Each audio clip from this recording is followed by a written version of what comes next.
Decreto número 11.129, de 11 de julho de 2022. Regulamenta a Lei número 12.846, de 1º de agosto de 2013, que dispõe sobre a responsabilização administrativa e civil de pessoas jurídicas pela prática de atos contra a administração pública, nacional ou estrangeira. O Presidente da República, no uso da atribuição que lhe confere o artigo 84, caput, inciso 4, da Constituição, e tendo em vista o disposto na Lei nº 12.846, de 1º de agosto de 2013, decreta. Capítulo 1º. Disposições preliminares.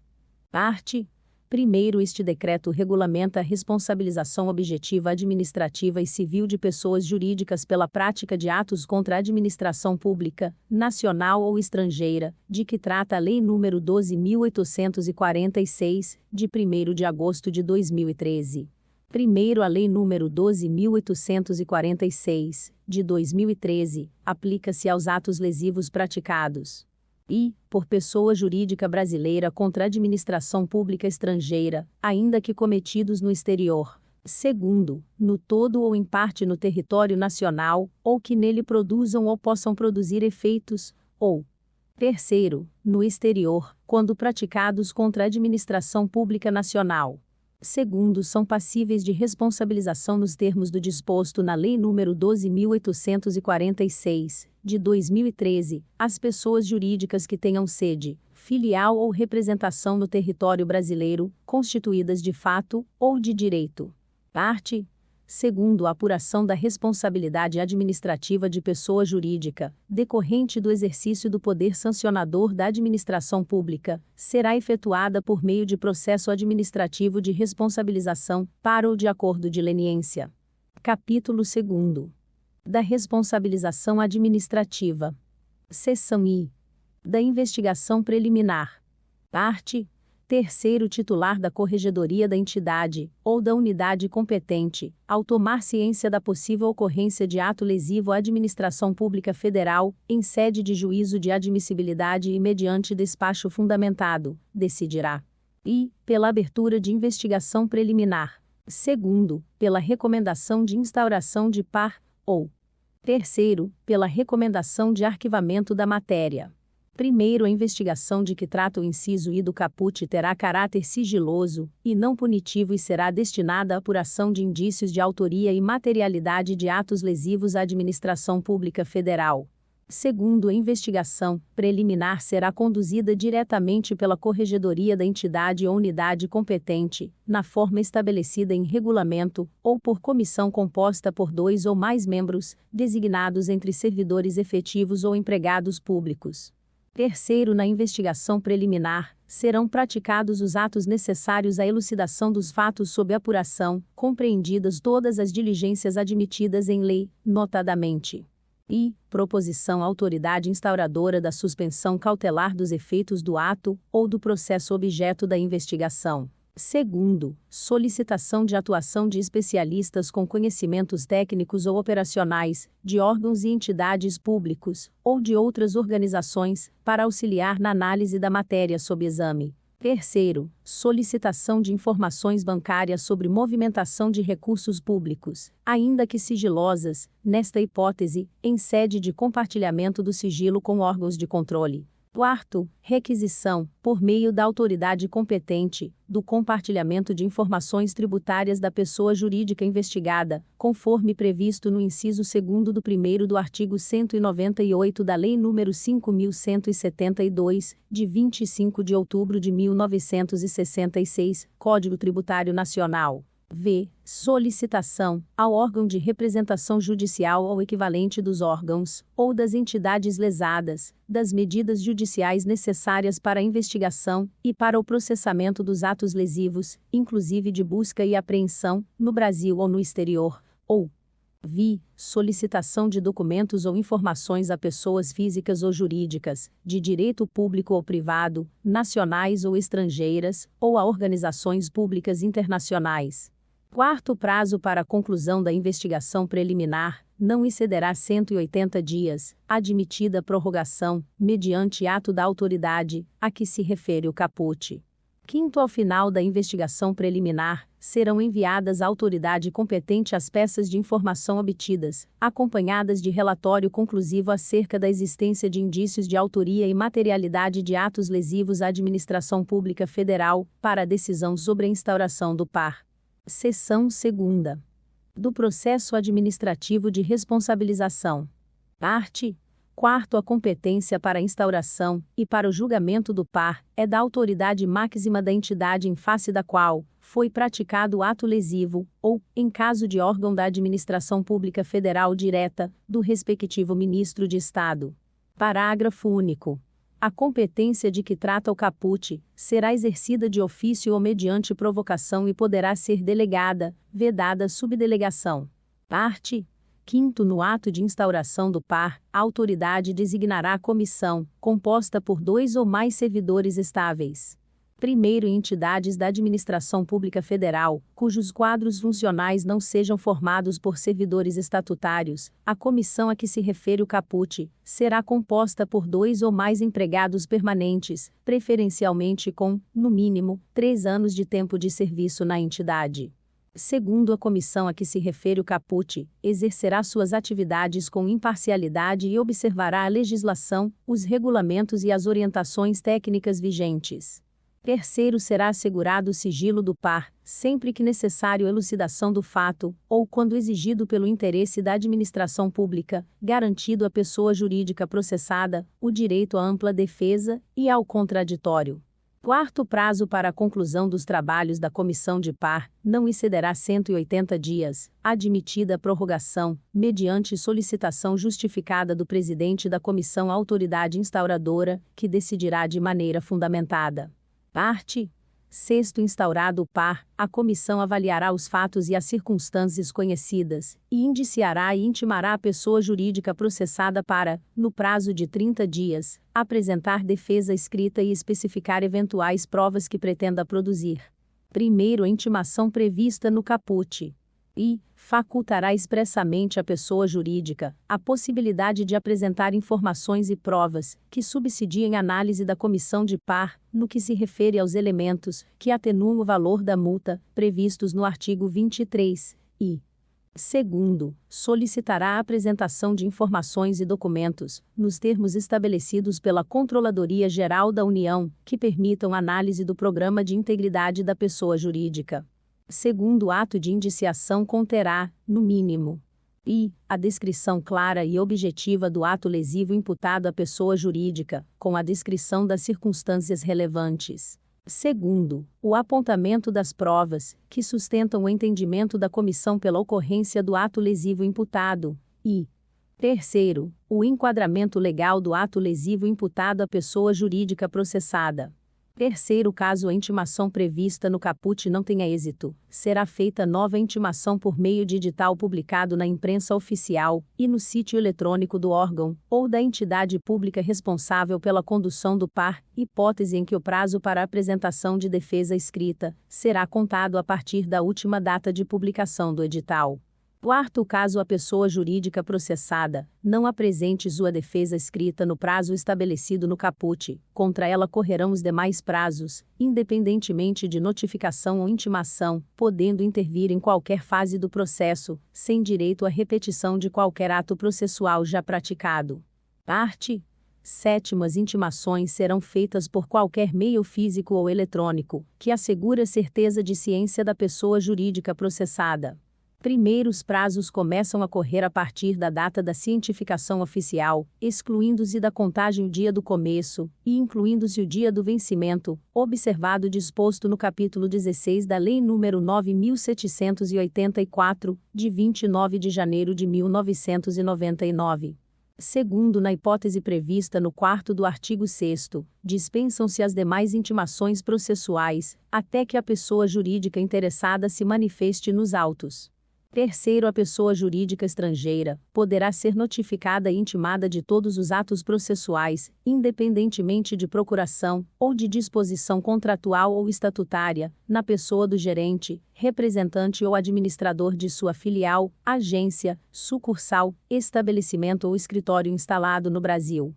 Parte Oitavo, recebida a defesa escrita, a comissão avaliará a pertinência de produzir as provas eventualmente requeridas pela pessoa jurídica processada, podendo indeferir de forma motivada os pedidos de produção de provas que sejam ilícitas, impertinentes, desnecessárias, protelatórias ou intempestivas.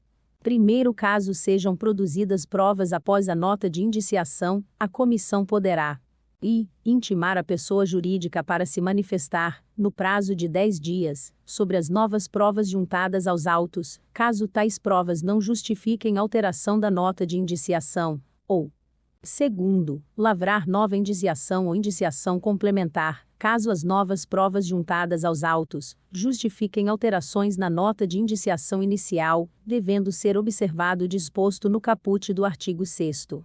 Segundo caso, a pessoa jurídica presente em sua defesa informações e documentos referentes à existência e ao funcionamento de programa de integridade, a comissão processante deverá examiná-lo segundo os parâmetros indicados no capítulo 5º, para a dosimetria das sanções a serem aplicadas.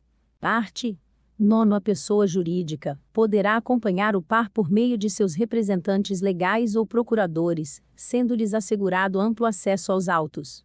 Parágrafo único. É vedada a retirada de autos físicos da repartição pública, sendo autorizada a obtenção de cópias, preferencialmente em meio digital, mediante requerimento. Parte 10. A comissão, para o devido e regular exercício de suas funções, poderá praticar os atos necessários à elucidação dos fatos sob apuração, compreendidos todos os meios probatórios admitidos em lei, inclusive os previstos no 3º do artigo 3º. Parte 11. Concluídos os trabalhos de apuração e análise, a comissão elaborará relatório a respeito dos fatos apurados e da eventual responsabilidade administrativa da pessoa jurídica, no qual sugerirá, de forma motivada, as sanções a serem aplicadas, com a respectiva indicação da dosimetria ou arquivamento do processo. Segundo, o encaminhamento do relatório final à autoridade competente para instrução de processo administrativo específico para reparação de danos, quando houver indícios de que do ato lesivo tenha resultado dano ao erário. Terceiro, o encaminhamento do relatório final à Advocacia Geral da União, para ajuizamento da ação, de que trata o artigo 19 da Lei nº 12.846, de 2013, com sugestão, de acordo com o caso concreto, da aplicação das sanções previstas naquele artigo, como retribuição complementar às do par, ou para a prevenção de novos ilícitos. Quarto, o encaminhamento do processo ao Ministério Público, nos termos do disposto no artigo 15 da Lei nº 12.846, de 2013, e v. as condições necessárias para a concessão da reabilitação, quando cabível. Parte 12. Concluído o relatório final, a comissão lavrará ata de encerramento dos seus trabalhos, que formalizará sua desconstituição, e encaminhará-o para a autoridade instauradora, que determinará a intimação da pessoa jurídica processada do relatório final para, querendo, manifestar-se no prazo máximo de 10 dias. Parágrafo único. Transcorrido o prazo previsto no caput, a autoridade instauradora determinará a corregedoria da entidade, ou a unidade competente que analise a regularidade e o mérito do par. Parte 13. Após a análise de regularidade e mérito, o par será encaminhado à autoridade competente para julgamento, o qual será precedido de manifestação jurídica, elaborada pelo órgão de assistência jurídica competente. Parágrafo único. Na hipótese de decisão contrária ao relatório da comissão, esta deverá ser fundamentada com base nas provas produzidas no par. Parte 14. A decisão administrativa proferida pela autoridade julgadora ao final do par será publicada no Diário Oficial da União e no sítio eletrônico do órgão ou da entidade pública responsável pelo julgamento do par.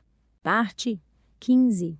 Da decisão administrativa sancionadora cabe pedido de reconsideração com efeito suspensivo, no prazo de 10 dias, contado da data de publicação da decisão. Primeiro, a pessoa jurídica contra a qual foram impostas sanções no par e que não apresentar pedido de reconsideração, deverá cumpri-las no prazo de 30 dias, contado do fim do prazo para interposição do pedido de reconsideração. Segundo, a autoridade julgadora terá o prazo de 30 dias para decidir sobre a matéria alegada no pedido de reconsideração e publicar nova decisão. Terceiro, mantida a decisão administrativa sancionadora, será concedido à pessoa jurídica novo prazo de 30 dias para o cumprimento das sanções que lhe foram impostas, contado da data de publicação da nova decisão. Parte 16. Os atos previstos como infrações administrativas à Lei nº 14.133, de 1º de abril de 2021, ou a outras normas de licitações e contratos da administração pública, que também sejam tipificados como atos lesivos na Lei nº 12.846, de 2013, serão apurados e julgados conjuntamente, nos mesmos autos, aplicando-se o rito procedimental previsto neste capítulo. Primeiro, concluída a apuração, de que trata o caput, e havendo autoridades distintas competentes para o julgamento, o processo será encaminhado primeiramente àquela de nível mais elevado, para que julgue no âmbito de sua competência, tendo precedência o julgamento pelo ministro de Estado competente. Segundo, para fins do disposto no caput, o chefe da unidade responsável no órgão, ou na entidade pela gestão de licitações e contratos, deve comunicar à autoridade, a que se refere o caput do artigo 3º os eventuais fatos, que configurem atos lesivos previstos no artigo 5º da Lei nº 12.846, de 2013.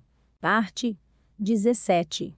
A Controladoria Geral da União possui, no âmbito do Poder Executivo Federal, competência e concorrente para instaurar e julgar par, e segundo, exclusiva para avocar os processos instaurados para exame de sua regularidade, ou para lhes corrigir o andamento, inclusive promovendo a aplicação da penalidade administrativa cabível.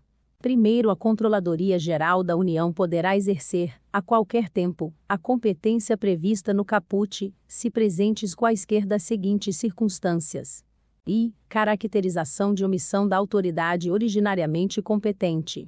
Segundo, inexistência de condições objetivas para sua realização no órgão ou na entidade de origem. Terceiro, complexidade, repercussão e relevância da matéria. Quarto, valor dos contratos mantidos pela pessoa jurídica com o órgão, ou com a entidade atingida, ou v. Apuração que envolva atos e fatos relacionados com mais de um órgão ou entidade da administração pública federal. Segundo, ficam os órgãos e as entidades da administração pública obrigados a encaminhar à Controladoria Geral da União todos os documentos e informações que lhes forem solicitados, incluídos os autos originais dos processos, que eventualmente estejam em curso. Parte 18. Compete à Controladoria Geral da União instaurar, apurar e julgar par pela prática de atos lesivos à administração pública estrangeira, o qual seguirá, no que couber, o rito procedimental previsto neste capítulo. Parágrafo único.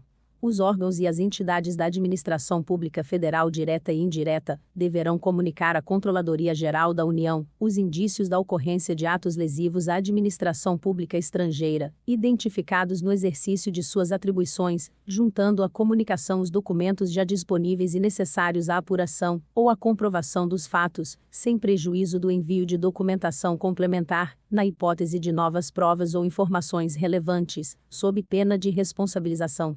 Capítulo 3º. Das sanções administrativas e dos encaminhamentos judiciais.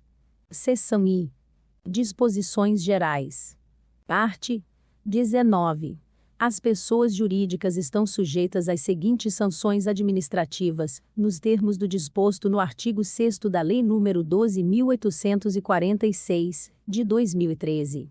I. Multa. I. Segundo, publicação extraordinária da decisão administrativa sancionadora.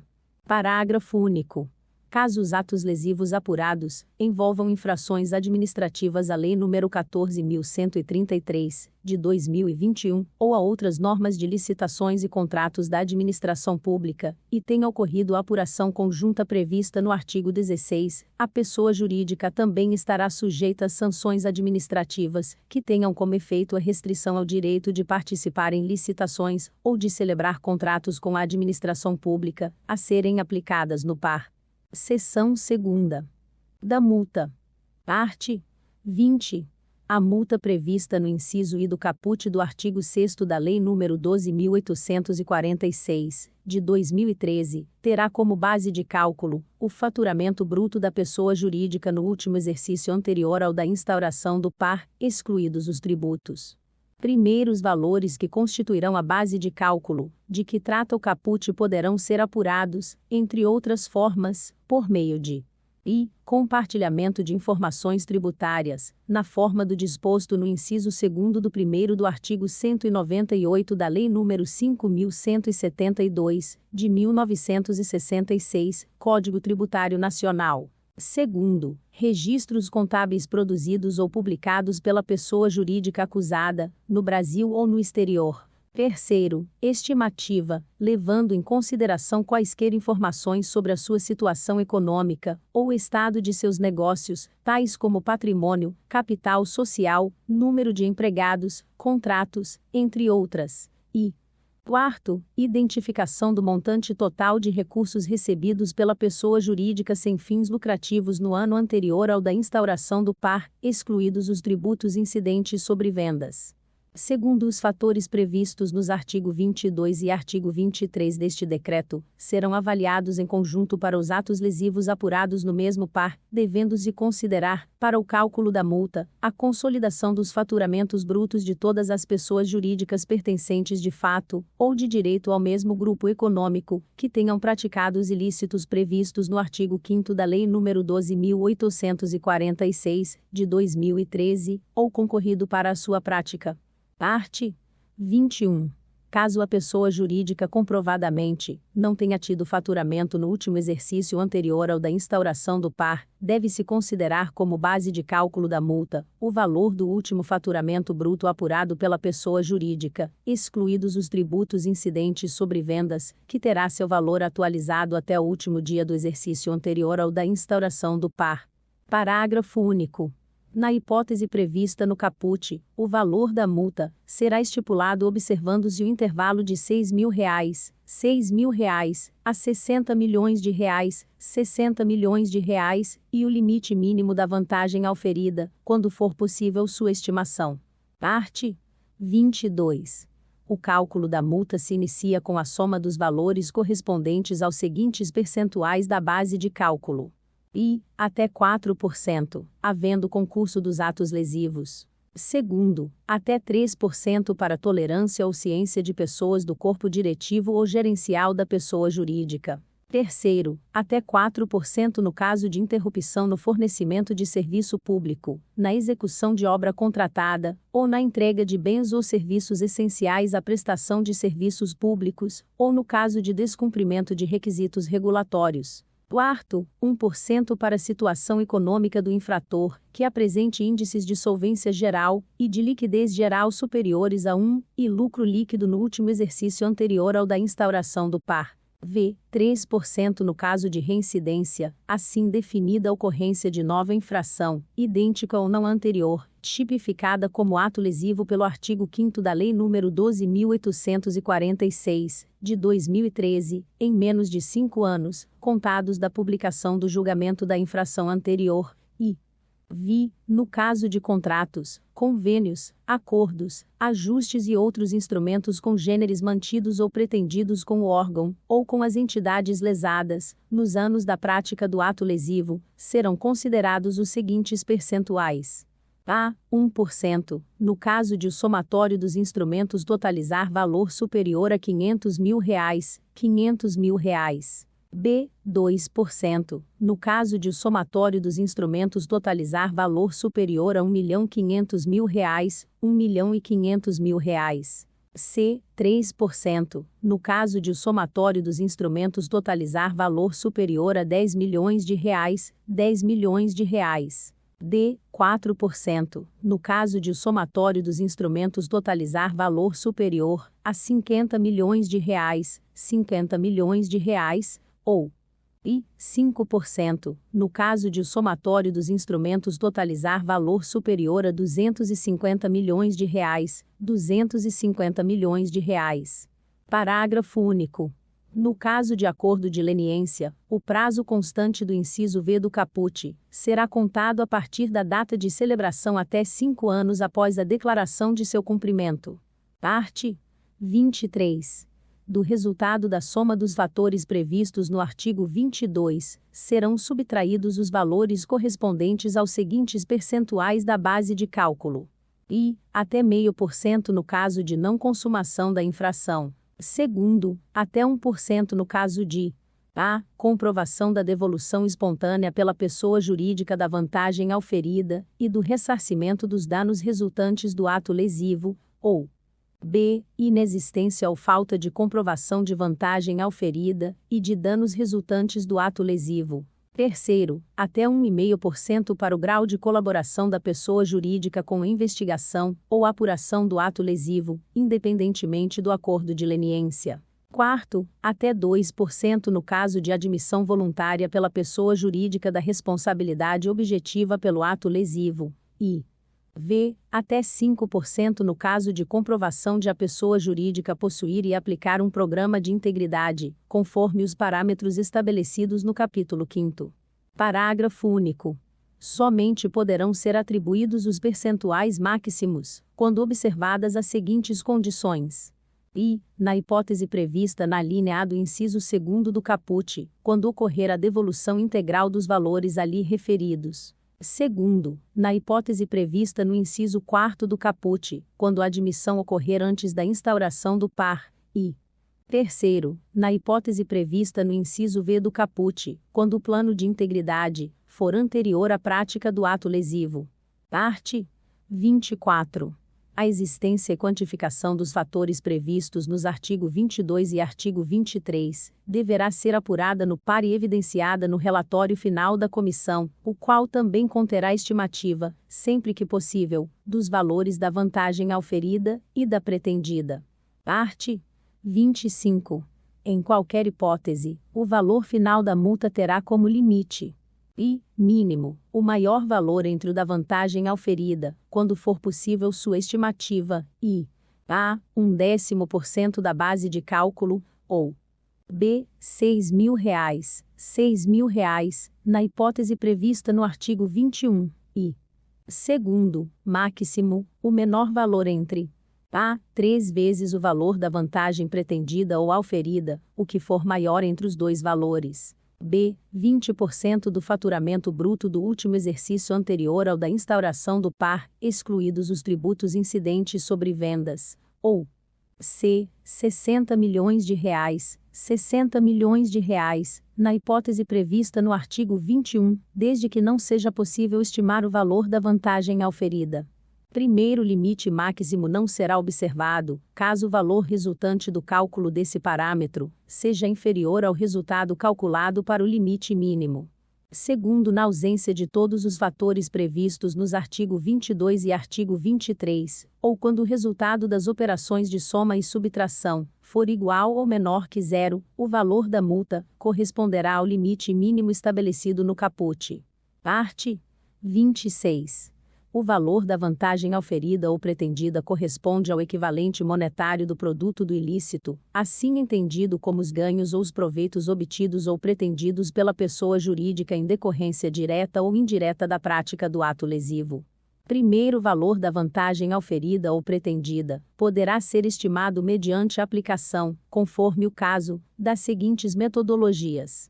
I. Pelo valor total da receita auferida em contrato administrativo, e seus aditivos, deduzidos os custos lícitos, que a pessoa jurídica comprove serem efetivamente atribuíveis ao objeto contratado, na hipótese de atos lesivos praticados para fins de obtenção e execução dos respectivos contratos. Segundo, pelo valor total de despesas ou custos evitados, inclusive os de natureza tributária ou regulatória, e que seriam imputáveis à pessoa jurídica caso não houvesse sido praticado o ato lesivo pela pessoa jurídica infratora, ou terceiro, pelo valor do lucro adicional auferido pela pessoa jurídica decorrente de ação ou omissão na prática de ato do poder público, que não ocorreria sem a prática do ato lesivo pela pessoa jurídica infratora. segundo os valores correspondentes às vantagens indevidas prometidas ou pagas a agente público, ou a terceiros a ele relacionados, não poderão ser deduzidos do cálculo estimativo, de que trata o primeiro. Parte 27. Com a assinatura do acordo de leniência, a multa aplicável será reduzida conforme a fração nele pactuada, observado o limite previsto no segundo do artigo 16 da Lei nº 12.846, de 2013. Primeiro valor da multa prevista no caput poderá ser inferior ao limite mínimo previsto no artigo 6º da Lei nº 12.846, de 2013. Segundo, no caso de a autoridade signatária declarar o descumprimento do acordo de leniência por falta imputável à pessoa jurídica colaboradora, o valor integral encontrado antes da redução, de que trata o caput, será cobrado na forma do disposto na seção 4ª, descontando-se as frações da multa eventualmente já pagas. Seção 3ª. Da publicação extraordinária da decisão administrativa sancionadora. Parte 28. A pessoa jurídica sancionada administrativamente pela prática de atos lesivos contra a administração pública, nos termos da Lei nº 12.846, de 2013, publicará a decisão administrativa sancionadora na forma de extrato de sentença, cumulativamente. E, em meio de comunicação de grande circulação, física ou eletrônica, na área da prática da infração e de atuação da pessoa jurídica, ou, na sua falta, em publicação de circulação nacional. Segundo, em edital afixado no próprio estabelecimento, ou no local de exercício da atividade, em localidade que permita visibilidade pelo público, pelo prazo mínimo de 30 dias. E, terceiro, em seu sítio eletrônico, pelo prazo mínimo de 30 dias, e em destaque na página principal do referido sítio. Parágrafo único. A publicação a que se refere o caput será feita a expensas da pessoa jurídica sancionada. Seção 4ª. Da cobrança da multa aplicada. Parte 29. A multa aplicada será integralmente recolhida pela pessoa jurídica sancionada no prazo de 30 dias, observado o disposto no artigo 15. Primeiro feito o recolhimento, a pessoa jurídica sancionada apresentará ao órgão, ou à entidade que aplicou a sanção documento, que ateste o pagamento integral do valor da multa imposta.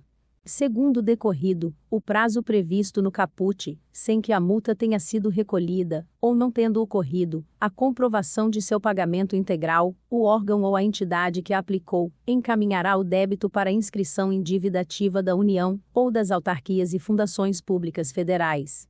Terceiro caso a entidade que aplicou a multa não possua dívida ativa, o valor será cobrado independentemente de prévia inscrição. Quarto, a multa aplicada pela Controladoria Geral da União em acordos de leniência, ou nas hipóteses previstas nos art. 17 e artigo 18, será destinada à União e recolhida à conta única do Tesouro Nacional. Quintos, acordos de leniência poderão pactuar prazo distinto do previsto no caput para recolhimento da multa aplicada, ou de qualquer outra obrigação financeira imputada à pessoa jurídica. Seção V. Dos encaminhamentos judiciais. Parte 30.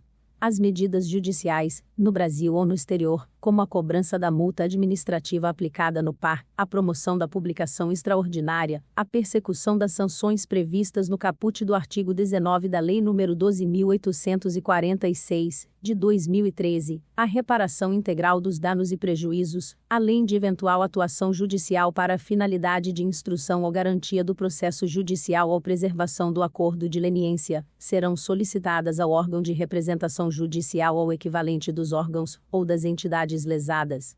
Parte 31. No âmbito da administração pública federal direta, inclusive nas hipóteses de que tratam os artigo 17 e artigo 18, a atuação judicial será exercida pela Procuradoria-Geral da União, observadas as atribuições da Procuradoria-Geral da Fazenda Nacional para inscrição e cobrança de créditos da União inscritos em dívida ativa. Parágrafo único. No âmbito das autarquias e das fundações públicas federais, a atuação judicial será exercida pela Procuradoria-Geral Federal, inclusive no que se refere à cobrança da multa administrativa aplicada no par, respeitadas as competências da Procuradoria-Geral do Banco Central. Capítulo 4. Do Acordo de Leniência. Parte 32. O acordo de leniência é ato administrativo negocial decorrente do exercício do poder sancionador do Estado, que visa a responsabilização de pessoas jurídicas pela prática de atos lesivos contra a administração pública nacional ou estrangeira. Parágrafo único.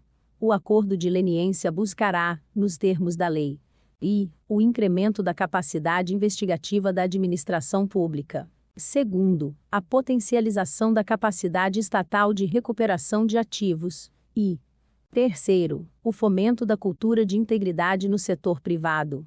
Parte 33.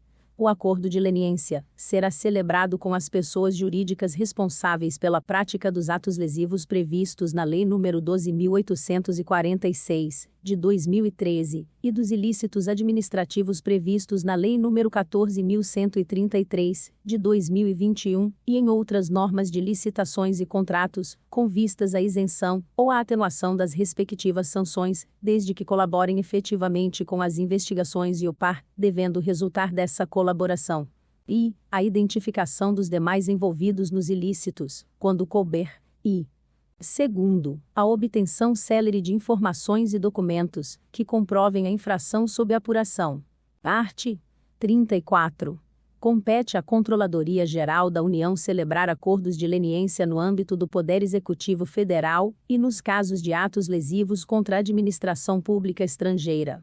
Parte 35. Ato conjunto do Ministro de Estado da Controladoria Geral da União e do Advogado-Geral da União.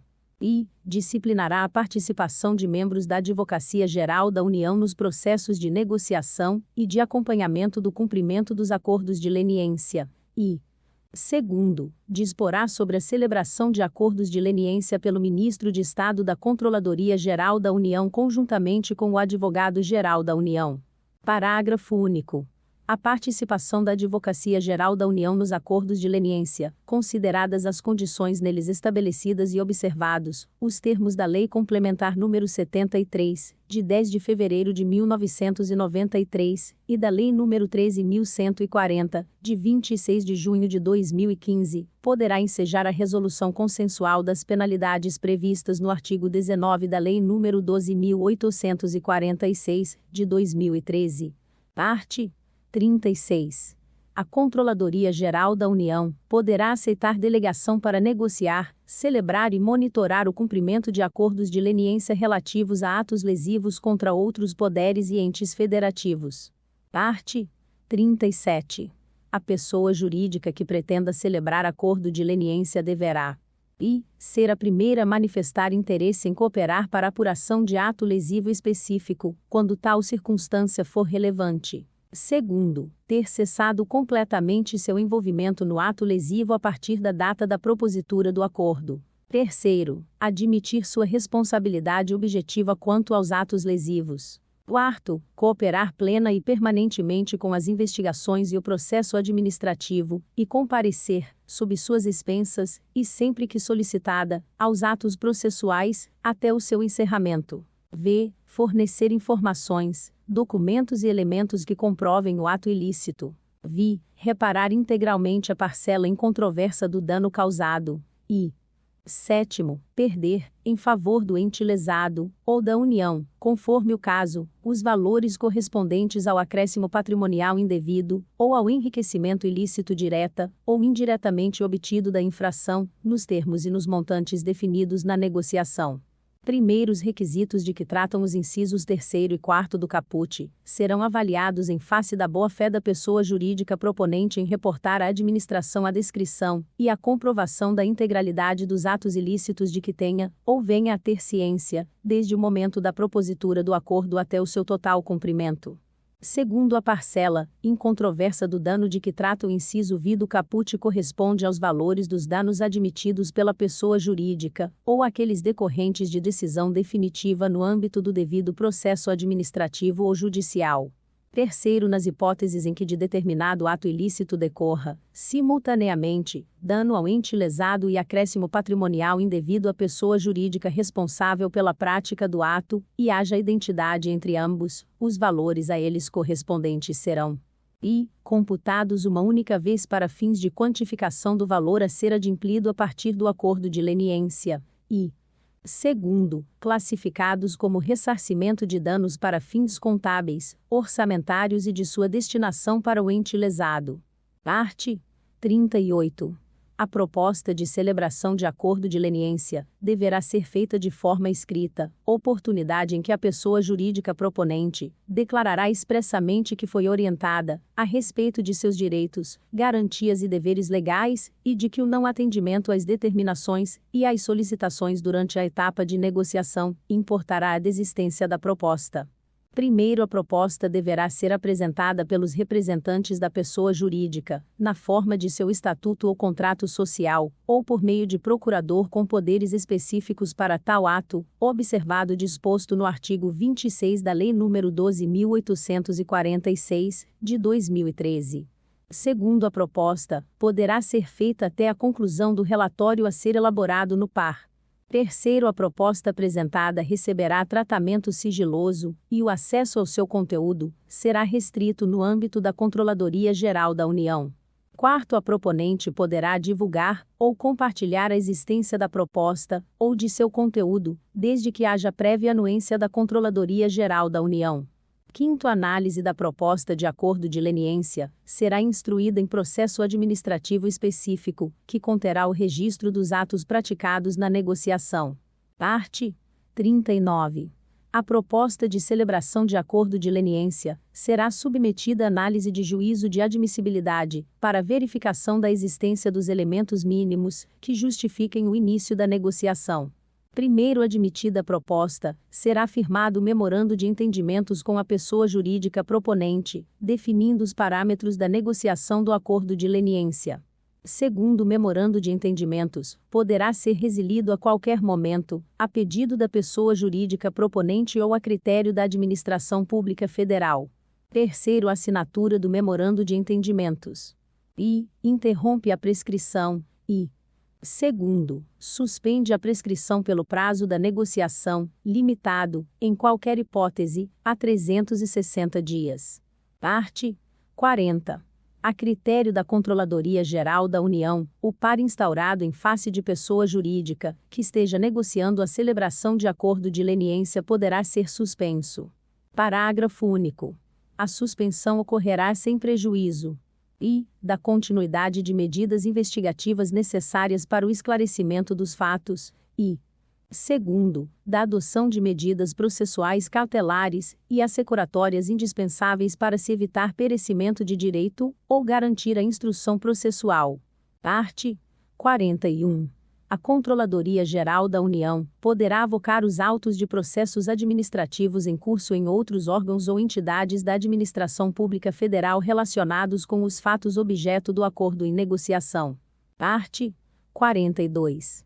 A negociação a respeito da proposta do acordo de leniência deverá ser concluída no prazo de 180 dias, contado da data da assinatura do memorando de entendimentos. Parágrafo único. O prazo de que trata o caput poderá ser prorrogado, caso presente circunstâncias que o exijam. Art. 43. A desistência da proposta de acordo de leniência, ou a sua rejeição, não importará em reconhecimento da prática do ato lesivo. Primeiro, não se fará divulgação da desistência, ou da rejeição da proposta do acordo de leniência, ressalvado o disposto no 4º do artigo 38. Segundo, na hipótese prevista no caput, a Administração Pública Federal não poderá utilizar os documentos recebidos durante o processo de negociação de acordo de leniência.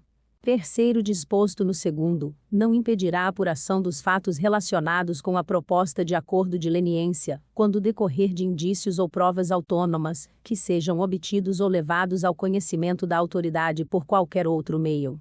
Art. 44. O acordo de leniência estipulará as condições para assegurar a efetividade da colaboração e o resultado útil do processo, e conterá as cláusulas e obrigações que, diante das circunstâncias do caso concreto, reputem-se necessárias. Art. 45. O acordo de leniência conterá, entre outras disposições, cláusulas que versem sobre o compromisso de cumprimento dos requisitos previstos nos incisos 2º a 7º do caput do artigo 37. Segundo, a perda dos benefícios pactuados, em caso de descumprimento do acordo. Terceiro, a natureza de título executivo extrajudicial do instrumento do acordo, nos termos do disposto no inciso 2º do caput do artigo 784 da Lei nº 13.105, de 16 de março de 2015, Código de Processo Civil. Quarto, a adoção, a aplicação ou aperfeiçoamento de programa de integridade, conforme os parâmetros estabelecidos no capítulo 5º, bem como o prazo e as condições de monitoramento. V. O pagamento das multas aplicáveis, e da parcela que se refere o inciso V do caput do artigo 37. E. Vi. A possibilidade de utilização da parcela, a que se refere o inciso V do caput do artigo 37 para compensação com outros valores porventura apurados em outros processos sancionatórios, ou de prestação de contas, quando relativos aos mesmos fatos, que compõem o escopo do acordo. Parte 46. A Controladoria Geral da União poderá conduzir e julgar os processos administrativos que apurem infrações administrativas previstas na Lei nº 12.846, de 2013, na Lei nº 14.133, de 2021, e em outras normas de licitações e contratos, cujos fatos tenham sido noticiados por meio do acordo de leniência. Parte 47. O percentual de redução do valor da multa aplicável, de que trata o 2º do artigo 16 da Lei nº 12.846, de 2013, levará em consideração os seguintes critérios: i. A tempestividade da autodenúncia e o ineditismo dos atos lesivos. Segundo, a efetividade da colaboração da pessoa jurídica. E. Terceiro, o compromisso de assumir condições relevantes para o cumprimento do acordo. Parágrafo único. Os critérios previstos no caput serão objeto de ato normativo a ser editado pelo Ministro de Estado da Controladoria Geral da União. Parte 48. O acesso aos documentos e às informações comercialmente sensíveis da pessoa jurídica será mantido restrito durante a negociação e após a celebração do acordo de leniência. Primeiro, até a celebração do acordo de leniência, a identidade da pessoa jurídica signatária do acordo não será divulgada ao público, ressalvado o disposto no 4º do artigo 38. Segundo, as informações e os documentos obtidos em decorrência da celebração de acordos de leniência poderão ser compartilhados com outras autoridades, mediante compromisso de sua não utilização, para sancionar a própria pessoa jurídica em relação aos mesmos fatos objeto do acordo de leniência, ou com concordância da própria pessoa jurídica. Parte 49. A celebração do acordo de leniência interrompe o prazo prescricional da pretensão punitiva em relação aos atos ilícitos objeto do acordo, nos termos do disposto no 9º do artigo 16 da Lei nº 12.846, de 2013, que permanecerá suspenso até o cumprimento dos compromissos firmados no acordo, ou até a sua rescisão, nos termos do disposto no artigo 34 da Lei nº 13.140, de 2015. Parte 50.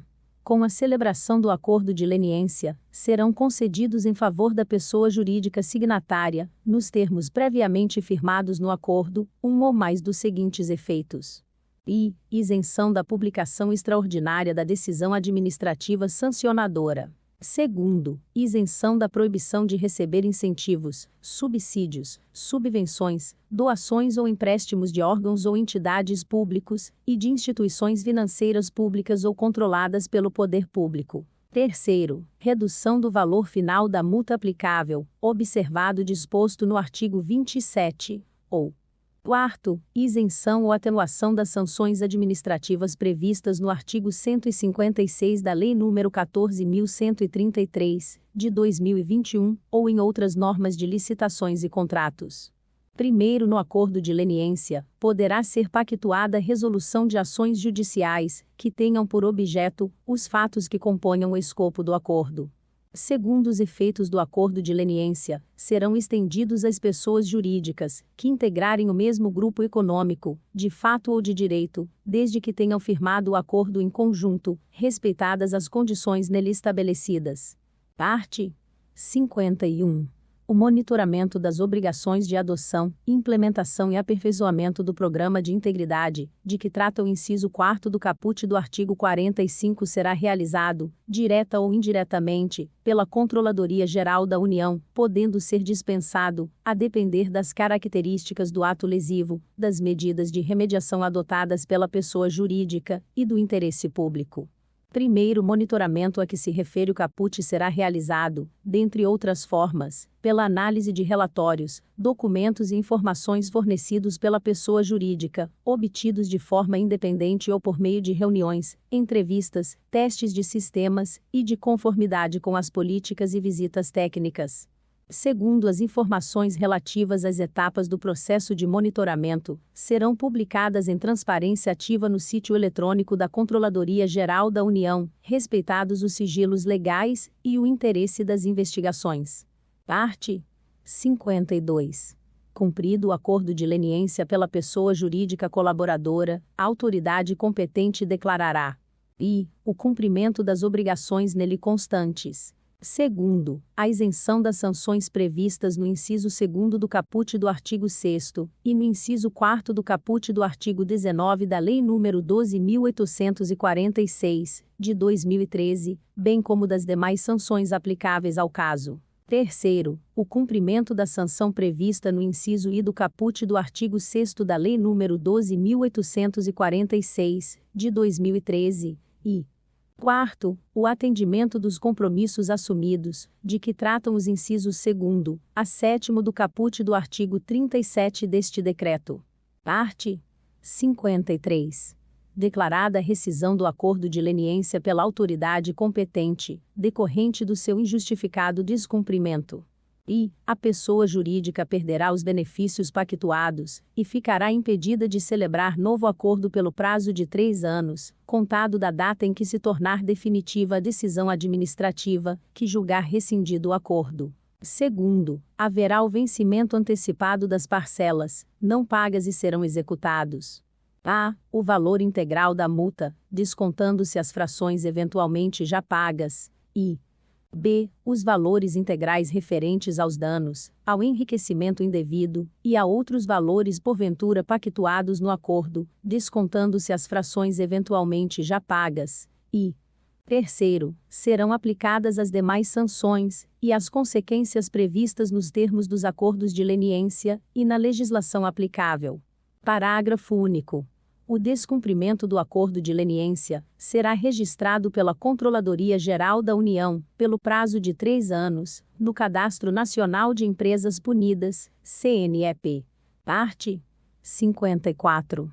Excepcionalmente, as autoridades signatárias poderão deferir pedido de alteração ou de substituição de obrigações pactuadas no acordo de leniência, desde que presentes os seguintes requisitos: i. manutenção dos resultados e requisitos originais, que fundamentaram o acordo de leniência, nos termos do disposto no artigo 16 da Lei nº 12.846, de 2013. Segundo, maior vantagem para a administração, de maneira que sejam alcançadas melhores consequências para o interesse público, do que a declaração de descumprimento e a rescisão do acordo. Terceiro, imprevisão da circunstância que dá causa ao pedido de modificação ou impossibilidade de cumprimento das condições originalmente pactuadas. Quarto, boa-fé da pessoa jurídica colaboradora em comunicar a impossibilidade do cumprimento de uma obrigação antes do vencimento do prazo para seu adimplemento. E v. rigidez das garantias apresentadas no acordo. Parágrafo único. A análise do pedido, de que trata o caput, considerará o grau de adimplência da pessoa jurídica com as demais condições pactuadas, inclusive as de adoção ou de aperfeiçoamento do Programa de Integridade. Parte 55. Os acordos de leniência celebrados serão publicados em transparência ativa no sítio eletrônico da Controladoria Geral da União, respeitados os sigilos legais e o interesse das investigações. Capítulo 5º. Do Programa de Integridade. Parte 56. Para fins do disposto neste decreto, programa de integridade consiste, no âmbito de uma pessoa jurídica, no conjunto de mecanismos e procedimentos internos de integridade, auditoria e incentivo à denúncia de irregularidades, e na aplicação efetiva de códigos de ética e de conduta, políticas e diretrizes, com o objetivo de prevenir, detectar e sanar desvios, fraudes, irregularidades e atos ilícitos praticados contra a administração pública, nacional ou estrangeira. E, segundo, fomentar e manter uma cultura de integridade no ambiente organizacional. Parágrafo único. O programa de integridade deve ser estruturado, aplicado e atualizado de acordo com as características e os riscos atuais das atividades de cada pessoa jurídica, a qual, por sua vez, deve garantir o constante aprimoramento e a adaptação do referido programa, visando garantir sua efetividade. Parte 57. Para fins do disposto no inciso 8º do caput do artigo 7º da Lei nº 12.846, de 2013, o programa de integridade será avaliado, quanto à sua existência e aplicação, de acordo com os seguintes parâmetros.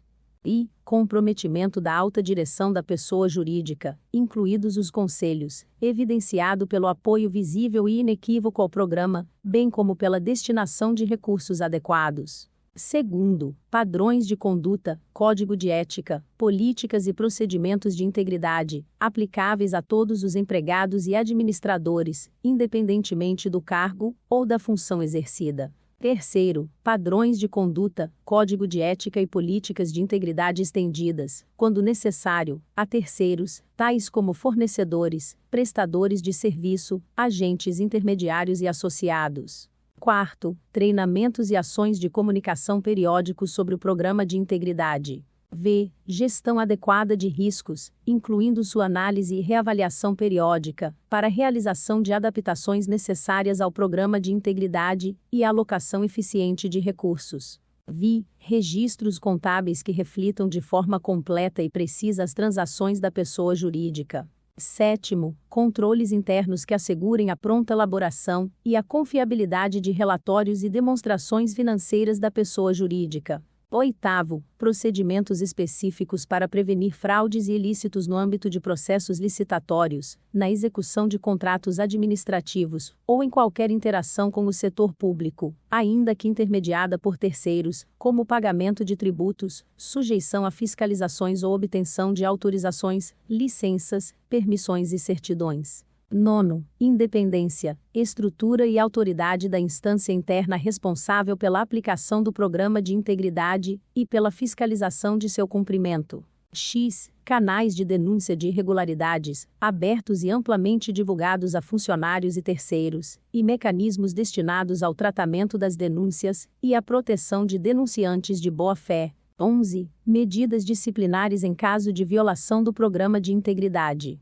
12. Procedimentos que assegurem a pronta interrupção de irregularidades ou infrações detectadas e a tempestiva remediação dos danos gerados. 13. Diligências apropriadas, baseadas em risco, para a contratação e, conforme o caso, supervisão de terceiros, tais como fornecedores, prestadores de serviço, agentes intermediários, despachantes, consultores, representantes comerciais e associados.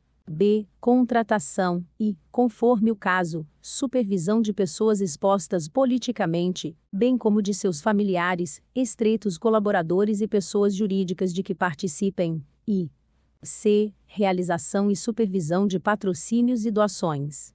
14. Verificação, durante os processos de fusões, aquisições e reestruturações societárias, do cometimento de irregularidades ou ilícitos, ou da existência de vulnerabilidades nas pessoas jurídicas envolvidas. E 15. Monitoramento contínuo do programa de integridade visando ao seu aperfeiçoamento na prevenção, na detecção e no combate à ocorrência dos atos lesivos previstos no artigo 5º da Lei nº 12.846, de 2013.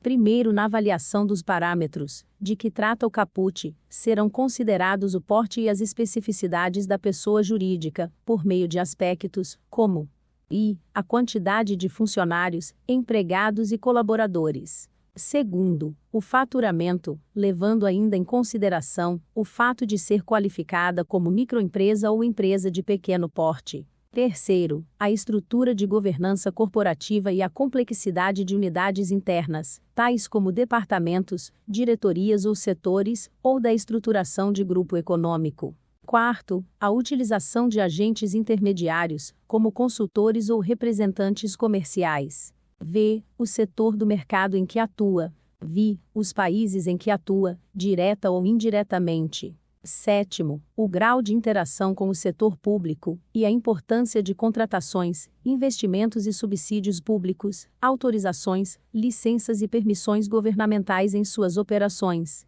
E oitavo, a quantidade e a localização das pessoas jurídicas que integram o grupo econômico. Segundo, a efetividade do programa de integridade em relação ao ato lesivo objeto de apuração será considerada para fins da avaliação de que trata o caput. Capítulo 6. Do Cadastro Nacional de Empresas Inidôneas e Suspensas e do Cadastro Nacional de Empresas Punidas. Parte 58. O Cadastro Nacional de Empresas Inidôneas e Suspensas, 6. Conterá informações referentes às sanções administrativas impostas a pessoas físicas ou jurídicas, que impliquem restrição ao direito de participar de licitações, ou de celebrar contratos com a administração pública de qualquer esfera federativa, entre as quais I. Suspensão temporária de participação em licitação e impedimento de contratar com a administração pública, conforme disposto no inciso 3º do caput do artigo 87 da Lei nº 8.666, de 21 de junho de 1993. Segundo, declaração de inidoneidade para licitar ou contratar com a administração pública, conforme disposto no inciso 4º do caput do artigo 87 da Lei nº 8.666, de 1993, e no inciso 4º do caput do artigo 156 da Lei nº 14.133, de 2021. Terceiro, impedimento de licitar e contratar com a União, os Estados, o Distrito Federal, ou os municípios, conforme disposto no artigo 7º da Lei nº 10.520, de 17 de julho de 2002, no artigo 47 da Lei nº 12.462, de 4 de agosto de 2011, e no inciso 3º do caput do artigo 156 da Lei nº 14.133, de 2021. Quarto, suspensão temporária de participação em licitação e impedimento de contratar com a administração pública, conforme disposto no inciso 4º do caput do artigo 33 da Lei nº 12.527, de 18 de novembro de 2011. V. Declaração de inidoneidade para licitar ou contratar com a administração pública, conforme disposto no inciso V do caput do artigo 33 da Lei nº 12.527, de 2011. Vi. Declaração de inidoneidade para participar de licitação com a administração pública federal, conforme disposto no artigo 46 da Lei nº 8.443, de 16 de julho de 1992. Sétimo, proibição de contratar com o poder público, conforme disposto no artigo 12 da Lei nº 8.429, de 2 de junho de 1992. Oitavo, proibição de contratar e participar de licitações com o poder público, conforme disposto no artigo 10 da Lei nº 9.605, de 12 de fevereiro de 1998. E nono, declaração de inidoneidade, conforme disposto no inciso V do caput do artigo 78 combinado com o artigo 78-I da Lei nº 10.233, de 5 de junho de 2001. Parágrafo único. Poderão ser registradas no 6 outras sanções, que impliquem restrição ao direito de participar em licitações, ou de celebrar contratos com a administração pública, ainda que não sejam de natureza administrativa. Parte 59. O CNEP conterá informações referentes I. As sanções impostas com fundamento na Lei nº 12.846, de 2013, e segundo, ao descumprimento de acordo de leniência celebrado com fundamento na Lei nº 12.846, de 2013. Parágrafo único. As informações sobre os acordos de leniência celebrados com fundamento na Lei nº 12.846, de 2013, serão registradas em relação específica no CNEP, após a celebração do acordo, exceto se sua divulgação causar prejuízos às investigações ou ao processo administrativo. Art. 60. Constarão do SEIS e do CNEP, sem prejuízo de outros a serem estabelecidos pela Controladoria Geral da União, dados e informações referentes a nome ou razão social da pessoa física ou jurídica sancionada. Segundo, número de inscrição da pessoa jurídica no Cadastro Nacional da Pessoa Jurídica, CNPJ, ou da pessoa física no Cadastro de Pessoas Físicas, CPF. Terceiro, tipo de sanção. Quarto, fundamentação legal da sanção. V. Número do processo no qual foi fundamentada a sanção. Vi. Data de início de vigência do efeito limitador ou impeditivo da sanção ou data de aplicação da sanção. Sétimo, data final do efeito limitador ou impeditivo da sanção, quando couber. Oitavo, nome do órgão ou da entidade sancionadora. Nono, valor da multa, quando couber, e X, escopo de abrangência da sanção, quando couber. Art. 61. Os registros no SEIS e no CNEP deverão ser realizados imediatamente após o transcurso do prazo para apresentação do pedido de reconsideração ou recurso cabível, ou da publicação de sua decisão final, quando lhe for atribuído efeito suspensivo pela autoridade competente. Art. 62. A exclusão dos dados e das informações constantes do SEIS ou do CNEP se dará com o fim do prazo do efeito limitador ou impeditivo da sanção, ou depois de decorrido o prazo previamente estabelecido no ato sancionador, ou segundo, mediante requerimento da pessoa jurídica interessada, após cumpridos os seguintes requisitos, quando aplicáveis: a. Publicação da decisão de reabilitação da pessoa jurídica sancionada. B. Cumprimento integral do acordo de leniência. C. Reparação do dano causado. D. Quitação da multa aplicada. I. Cumprimento da pena de publicação extraordinária da decisão administrativa sancionadora. Art. 63. O fornecimento dos dados e das informações de que trata este capítulo pelos órgãos e pelas entidades dos poderes executivo, legislativo e judiciário de cada uma das esferas de governo será disciplinado pela Controladoria Geral da União. Parágrafo único. O registro e a exclusão dos registros no SEIS e no CNEP são de competência e responsabilidade do órgão ou da entidade sancionadora. Capítulo 7º. Disposições finais. Art. 64. As informações referentes ao par instaurado no âmbito dos órgãos e das entidades do Poder Executivo Federal serão registradas no Sistema de Gerenciamento Eletrônico de Processos Administrativos Sancionadores mantido pela Controladoria Geral da União, conforme ato do Ministro de Estado da Controladoria Geral da União. Art.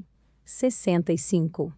Os órgãos e as entidades da administração pública, no exercício de suas competências regulatórias, disporão sobre os efeitos da Lei nº 12.846, de 2013, no âmbito das atividades reguladas, inclusive no caso de proposta e celebração de acordo de leniência. Art. 66. O processamento do par, ou a negociação de acordo de leniência, não interfere no segmento regular dos processos administrativos específicos para apuração da ocorrência de danos e prejuízos à administração pública federal resultantes de ato lesivo cometido por pessoa jurídica, com ou sem a participação de agente público. Art. 67. Compete ao Ministro de Estado da Controladoria Geral da União editar orientações, normas e procedimentos complementares para a execução deste decreto, notadamente no que diz respeito à fixação da metodologia para apuração do faturamento bruto e dos tributos a serem excluídos para fins de cálculo da multa, a que se refere o artigo 6º da Lei nº 12.846, de 2013. Segundo, forma e regras para o cumprimento da publicação extraordinária da decisão administrativa sancionadora. Terceiro, avaliação do programa de integridade, inclusive sobre a forma de avaliação simplificada no caso de microempresas e empresas de pequeno porte. e quarto, gestão e registro dos procedimentos e sanções aplicadas em face de pessoas jurídicas e entes privados. Parte 68. O Ministério da Justiça e Segurança Pública, a Advocacia Geral da União e a Controladoria Geral da União estabelecerão canais de comunicação institucional para o encaminhamento de informações referentes à prática de atos lesivos contra a administração pública nacional ou estrangeira ou derivadas de acordos de colaboração premiada e acordos de leniência, para a cooperação jurídica internacional e recuperação de ativos, segundo, poderão, por meio de acordos de colaboração técnica, articular medidas para o enfrentamento da corrupção e de delitos conexos. Parte 69. As disposições deste decreto se aplicam imediatamente aos processos em curso, resguardados os atos praticados antes de sua vigência. Parte 70. Fica revogado o Decreto número 8.420, de 18 de março de 2015. Parte 71. Este decreto entra em vigor em 18 de julho de 2022. Brasília, 11 de julho de 2022, do 101º da Independência e 134º da República.